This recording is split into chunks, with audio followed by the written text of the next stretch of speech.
A few years ago, I read about this product called laundry sauce, and I got it for my mother and myself as a holiday gift. And I have to tell you, it changed how I feel about laundry. Laundry sauce is a premium collection of high-performance detergent pods and laundry essentials, infused with bold, sophisticated fragrances crafted by top perfumers. The pre-measured pods make my life easier. No more wrestling with those giant detergent bottles or dripping blue liquid down the side of the washer. You know what I mean. And I smell amazing. I love drinking Earl Grey tea, so it makes sense that I'm obsessed with their Italian bergamot scent. It's modern, bright, citrusy with notes of sweet mandarin, sandalwood, Indonesian patchouli. It smells incredible. And if that's not really your vibe, there are options like Australian sandalwood or Himalayan cashmere. If you subscribe to the signature package, they deliver detergent pods, scent boosters, dryer sheets, and more right to your door so you never run out mid-wash again. And maybe the best part, they offer a full money-back guarantee. If your laundry doesn't smell cleaner and better, you get a full refund, no questions asked.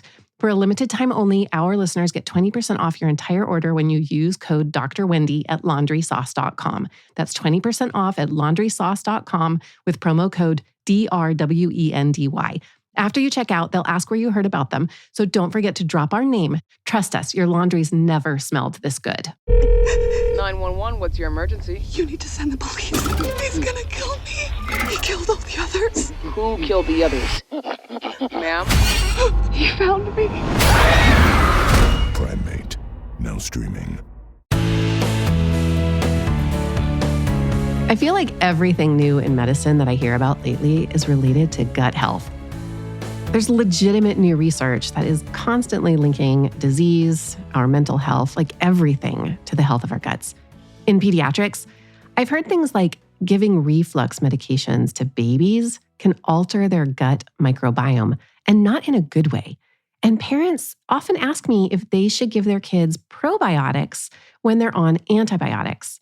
And it turns out we were completely wrong on our recommendations about both of these issues. And the answers are not as straightforward as we thought, because we're just starting to understand the role that the microbiome plays in our health. There is an entire community of fungi, viruses, bacteria, and other microbes living all over our bodies, and we are just starting to understand how this community affects our health and what we can do to be the best host to keep them healthy. Why am I talking about this today? For two reasons. First, there are a lot of myths floating around about how to enhance gut health, and I want to bust some of those myths with my doctoringness.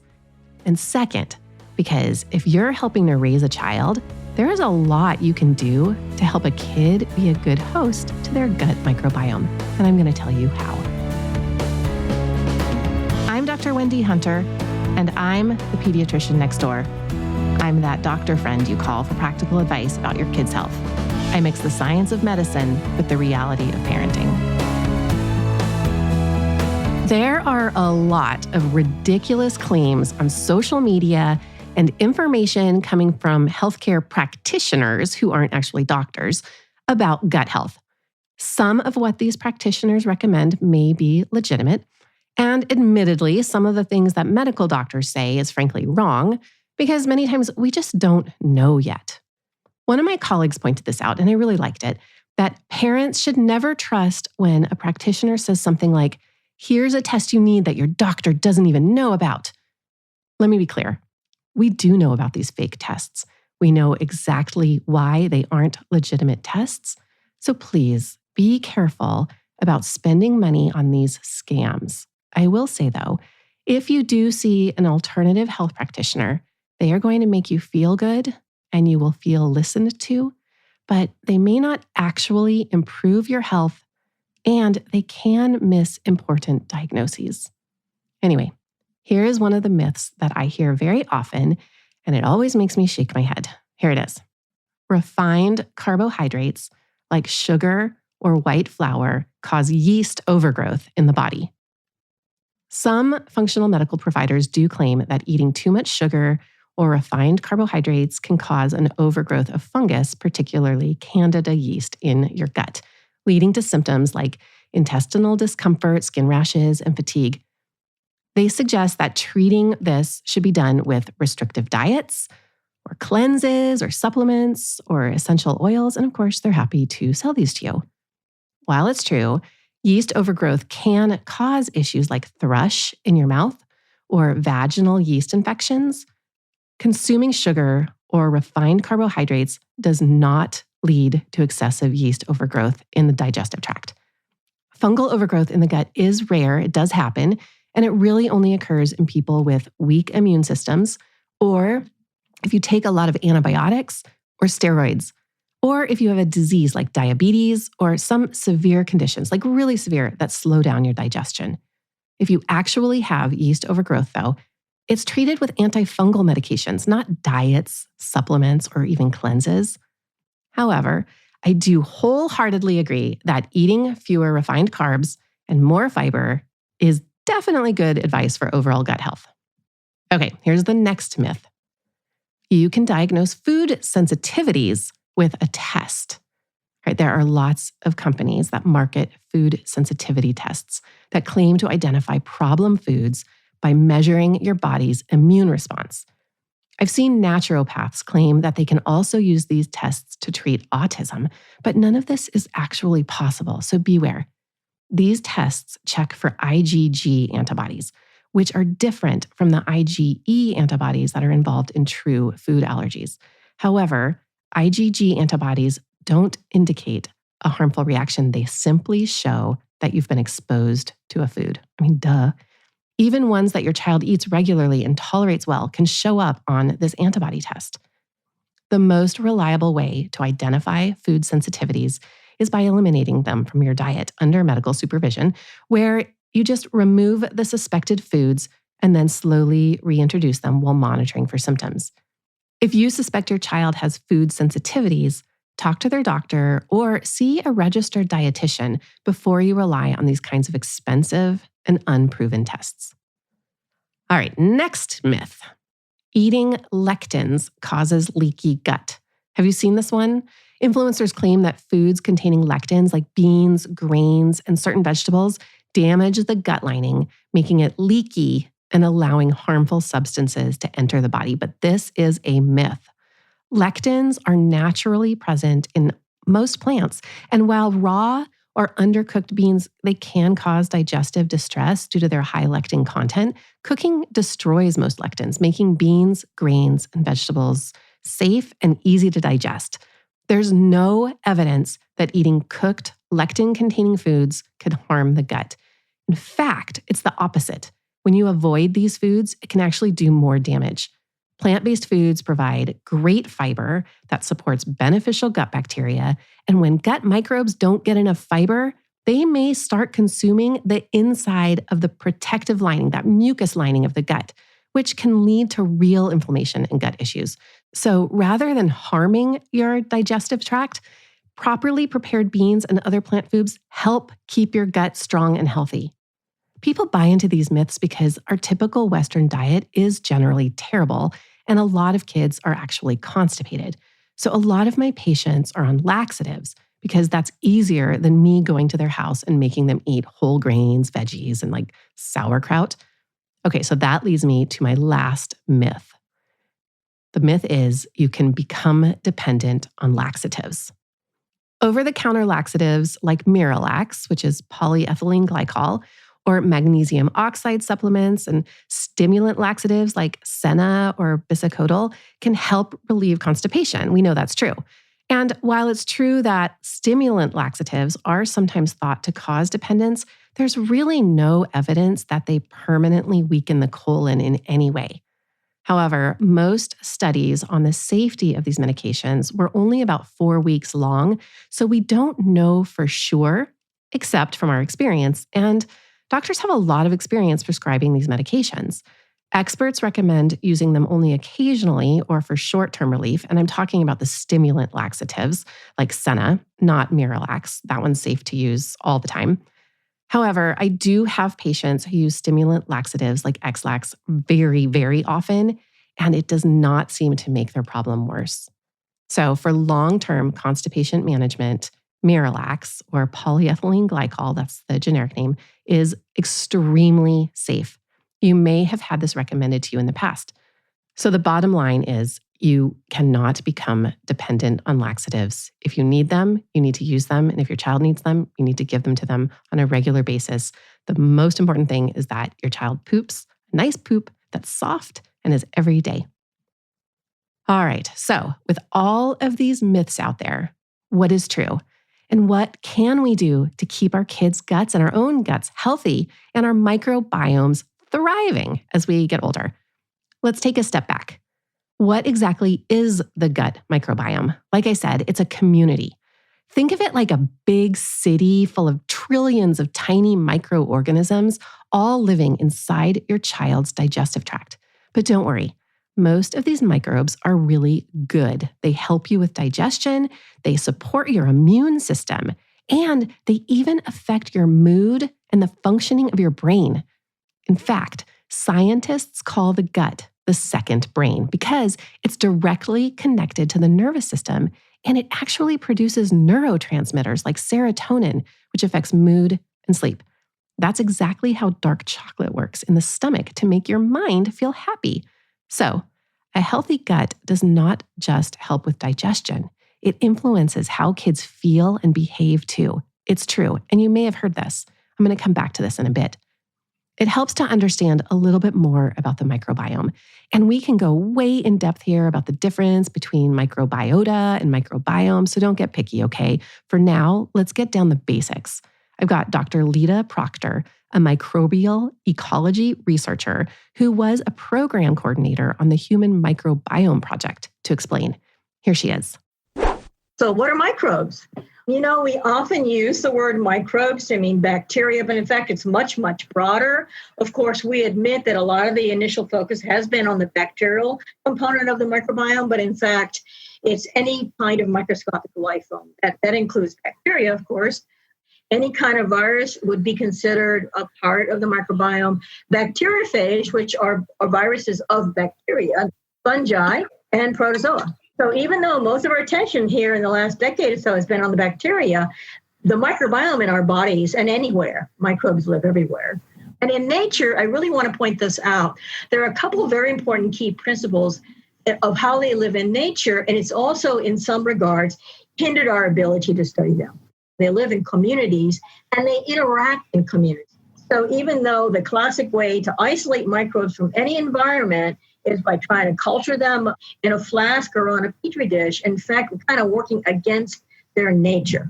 The reason I want to make this point, and it's a really important point, and it probably forms the kind of conceptual foundation for the Human Microbiome Project, is the majority of these microbes that we encounter on a regular basis throughout our lifetimes, wherever we travel, don't cause disease. In fact, many of them are beneficial. We acquire our first inoculum at birth.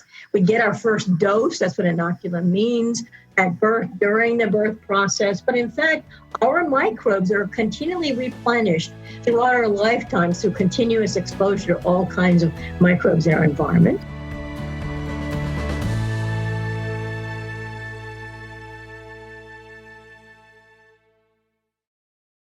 K-pop demon hunters Haja Boy's breakfast meal and Huntrix meal have just dropped at McDonald's. They're calling this a battle for the fans. What do you say to that, Rumi? It's not a battle. So glad the Saja Boys could take breakfast and give our meal the rest of the day. It is an honor to share. No, it's our honor. It is our larger honor. No, really. Stop. You can really feel the respect in this battle. Pick a meal to pick a side. Ba-da-ba-ba-ba. At participating McDonald's while supplies last. Eczema is unpredictable, but you can flare less with Ebglyss, a once-monthly treatment for moderate to severe eczema. After an initial 4-month or longer dosing phase, about 4 in 10 people taking Ebglyss achieved itch relief and clear or almost clear skin at 16 weeks. And most of those people maintain skin that's still more clear at 1 year with monthly dosing. Ebglyss, lebrikizumab LBKZ, a 250 milligram per 2 milliliter injection, is a prescription medicine used to treat adults and children 12 years of age and older who weigh at least 88 pounds or 40 kilograms with moderate to severe eczema, also called atopic dermatitis, that is not well controlled with prescription therapies used on the skin or topicals, or who cannot use topical therapies. Ebglyss can be used with or without topical corticosteroids. Don't use if you're allergic to Ebglyss. Allergic reactions can occur that can be severe. Eye problems can occur. Tell your doctor if you have new or worsening eye problems. You should not receive a live vaccine when treated with Ebglyss. Before starting Ebglyss, tell your doctor if you have a parasitic infection. Ask your doctor about Ebglyss and visit ebglyss.lilly.com or call 1-800-LILY-RX or 1-800-545-5979. This episode is brought to you by State Farm. You know those friends who support your preference for podcasts over music on road trips? That's the energy State Farm brings to insurance. With over 19,000 local agents, they help you find the coverage that fits your needs, so you can spend less time worrying about insurance and more time enjoying the ride. Download the State Farm app or go online at statefarm.com. Like a good neighbor, State Farm is there.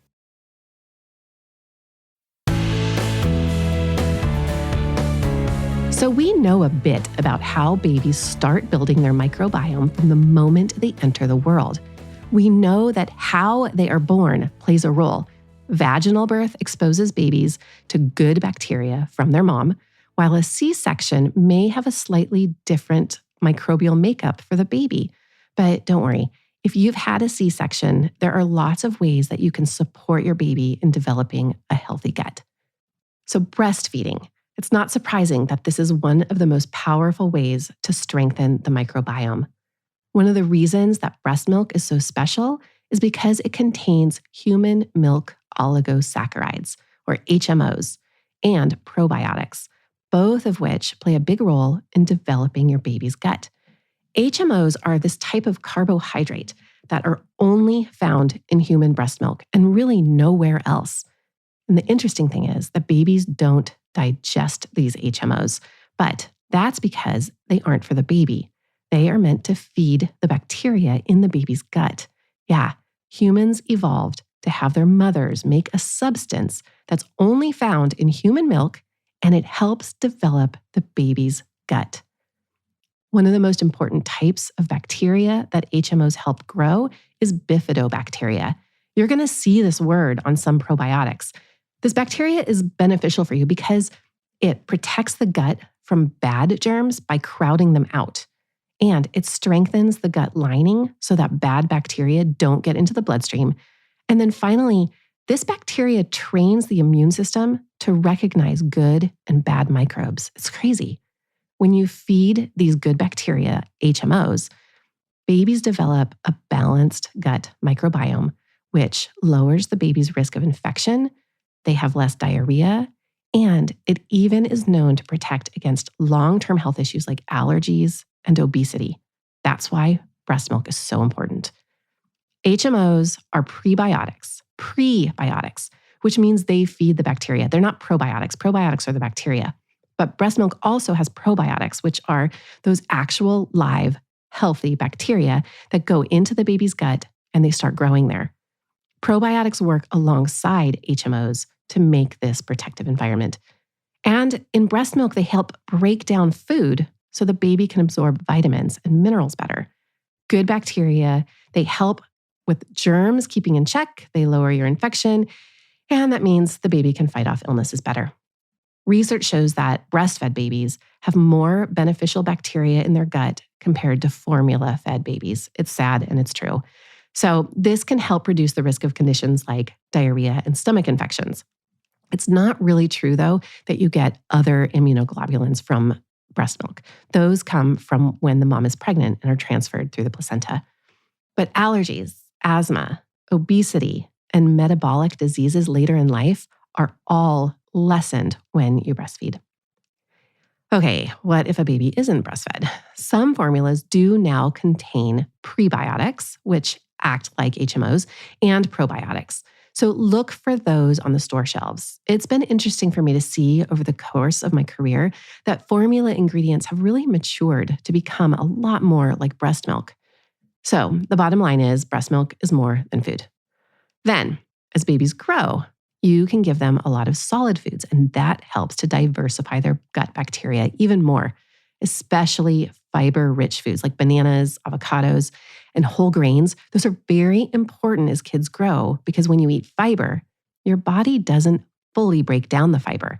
And that's a good thing because instead, the good bacteria in your colon eat it through a process called fermentation. As the bacteria digest the fiber, they make special substances called short-chain fatty acids. You don't really need to know that. And those short-chain fatty acids have very important jobs. They are fuel for the cells that line your gut. they make them strong, and they prevent harmful substances from leaking into your bloodstream. There is no such thing as a leaky gut when you have a healthy diet. These fatty acids also control your appetite. Yes, that's really important. And they support your metabolism. They spread throughout your body to support your immune system and even brain function. They also do more than just help with digestion. They reduce inflammation and influence your mood and brain health through the gut-brain connection. So to keep your gut bacteria healthy and making short-chain fatty acids, you need to eat fiber-rich foods, specifically soluble fiber that's in things like oats, beans, and fruits. They are especially good at feeding those microbes. Aside from the obvious role in keeping your belly happy, the gut microbiome also influences every system in the body. Our immune system resides in the gut, and the microbes living there help regulate immune responses. And here's something I found fascinating. The gut is directly connected to the brain through the gut-brain axis. Scientists have found that gut bacteria influence mood and mental health. There was a 2016 study that showed when gut microbes from humans with depression were transferred into rats, the rats started to show depression and anxious behaviors. And while more research is needed, some studies suggest that certain probiotics can help improve anxiety and depression symptoms. Yes, I know it's true. It sounds like a myth. It is always better, though, to get those probiotics from food rather than a supplement. So what you choose to eat does affect your mood. And I talked about this before in episode 54 about ways to raise happy kids. So check that out, episode 54.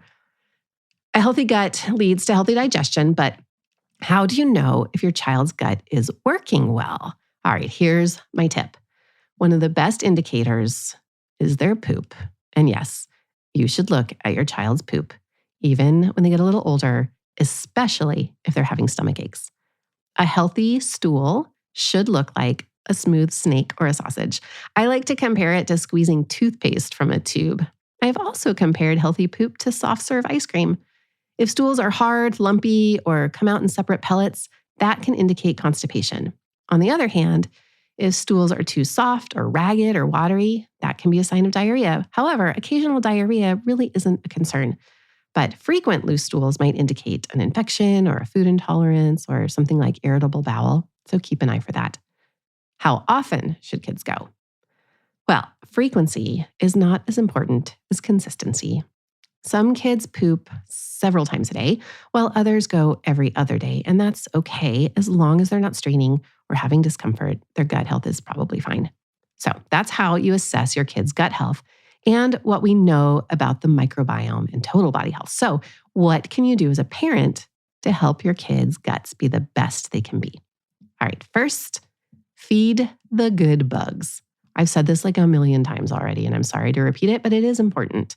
The best way to care for your child's gut is feeding both them and their microbes well. Fiber-rich foods, vegetables, whole grains, nuts, seeds, beans, lentils. Those are key because fiber is essential for your beneficial bacteria. It doesn't just make your poop softer. It has a bigger role than that.